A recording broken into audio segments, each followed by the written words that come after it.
Stage 1 birth. आपकी कहानी शुरू होती है एक शांत ठहरे हुए पानी से। शायद कोई छोटा सा तालाब, कोई दलदल या फिर बाहर रखा हुआ पानी से भरा बर्तन। यहीं कहीं आपकी माँ, एक मादा मच्छर, पिछले कुछ दिनों से सही जगह ढूंढ रही थी जहां वो अपने अंडे दे सके। उसे पानी की हल्की सी गंध भी दूर से महसूस हो जाती है, लेकिन सही जगह ढूंढना इतना आसान नहीं होता। अगर आसपास बहुत सूखा हो, पानी बहुत गंदा हो या उस जगह पर बहुत सारे शिकारी हों तो उसके बच्चों का बचना मुश्किल हो जाता है। और शिकारी भी कोई साधारण नहीं, जैसे कि एलिफेंट मच्छर। नाम थोड़ा अजीब है, लेकिन ये सच में एक ऐसी मच्छर की प्रजाति है जो इंसानों का खून नहीं पीती। ये फूलों का रस, पौधों का रस और शहद जैसी चीज़ें खाते हैं, लेकिन इनके बच्चे काफ़ी खतरनाक होते हैं। एलिफेंट मच्छर अक्सर आपकी माँ के अंडों के पास अपने अंडे भी रख देते हैं, और जब उनके लार्वा निकलते हैं तो वो छोटे मच्छरों के बच्चों को ही खाना शुरू कर देते हैं, यानी आपको और आपके भाई बहनों को भी। लेकिन आपकी माँ ने एक चालाकी की है। वो एक बार में लगभग 50 से 200 अंडे देती है, और कुछ मच्छर तो 300 से 500 तक भी दे देते हैं। इसलिए जब आप अंडे से बाहर निकलोगे तो बस एक काम करना है, अपने भाई बहनों के बीच छिपे रहना, जैसे भीड़ में कोई इंसान खो जाता है। सच कहें तो उन्हें ही अपना मीट शील्ड बना लो, ताकि शिकारी पहले उन्हें देखें, आपको नहीं। सुनने में थोड़ा क्रूर लगता है, लेकिन यही मच्छरों की दुनिया का नियम है। तो तैयार हो जाइए, क्योंकि आपकी जिंदगी अभी शुरू होने वाली है। Stage 2 childhood. लेकिन स्टेज 2 में जाने से पहले चैनल को सब्सक्राइब कर लीजिए, क्योंकि आगे मैं और भी ऐसी ही वीडियो डालने वाला हूं जो इससे पहले आपने नहीं देखी होंगी। तो चैनल को सब्सक्राइब करना मत भूलना। चलिए अब स्टेज 2 शुरू करते हैं। 3, 2, 1 और आप अंडे से बाहर आ चुके हैं। जल्दी से खोल से निकलो। हाँ, बस ऐसे।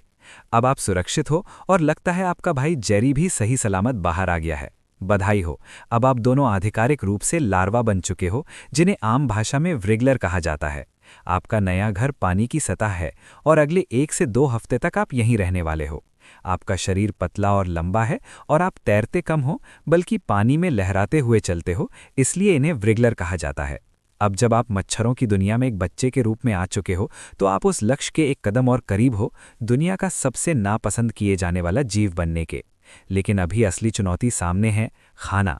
लार्वा होने के नाते आपका खाना होता है पानी में मौजूद छोटे छोटे सूक्ष्मजीव, शैवाल और सड़ते हुए जैविक कण। लेकिन खाना ढूंढना आसान नहीं होता, खासकर तब जब पानी में बहुत सारे लार्वा हों या संसाधन कम हो। और इससे भी बड़ी समस्या है कि आप खुद भी कई जीवों के लिए खाना हो। मछलियाँ, मेंढक, दूसरे कीड़े और बड़े मच्छर लार्वा आपको बड़े चाव से खाते हैं। इसलिए आपको हमेशा सतर्क रहना होगा और तेजी से हिलकर खतरे से बचना होगा। और हाँ, एक ज़रूरी बात, भले ही आप पानी में रहते हो, लेकिन आप मछली नहीं हो, आप मच्छर हो, और मच्छरों को हवा चाहिए। इसीलिए आपको बार बार पानी की सतह पर आकर सांस लेनी होगी। आपकी पूंछ में एक छोटा सा पाइप जैसा हिस्सा होता है, जिसे साइफन कहते हैं, उसी से आप सांस लेते हो।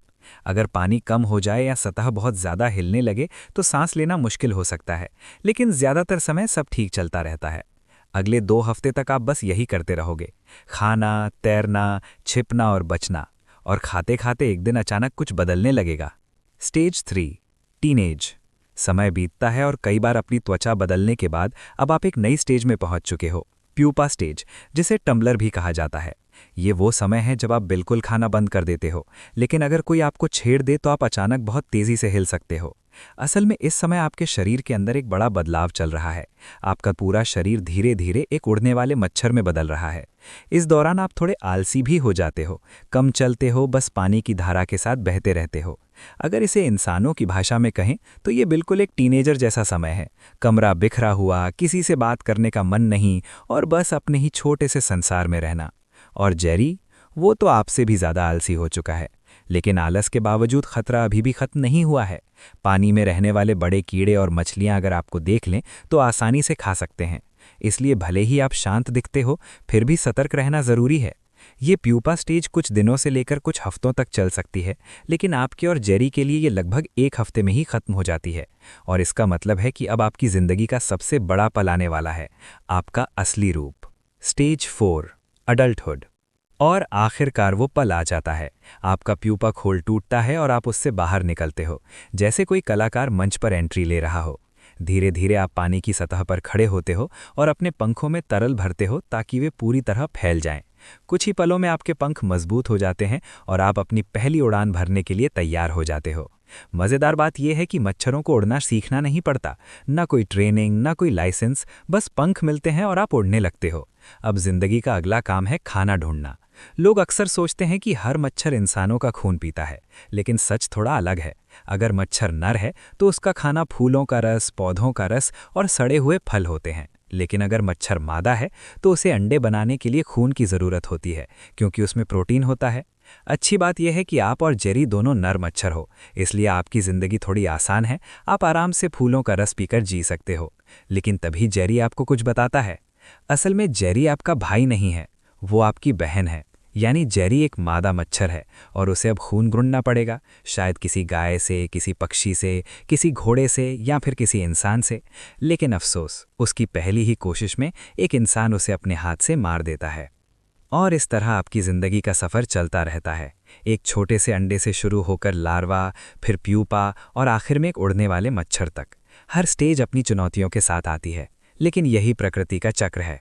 जल्द ही आप भी एक साथी ढूंढोगे, नई पीढ़ी के लिए अंडे दोगे और यही कहानी फिर से शुरू होगी। क्योंकि आप सिर्फ एक मच्छर नहीं हो, बल्कि उस अनंत कहानी का हिस्सा हो जो पीढ़ियों से चलती आ रही है।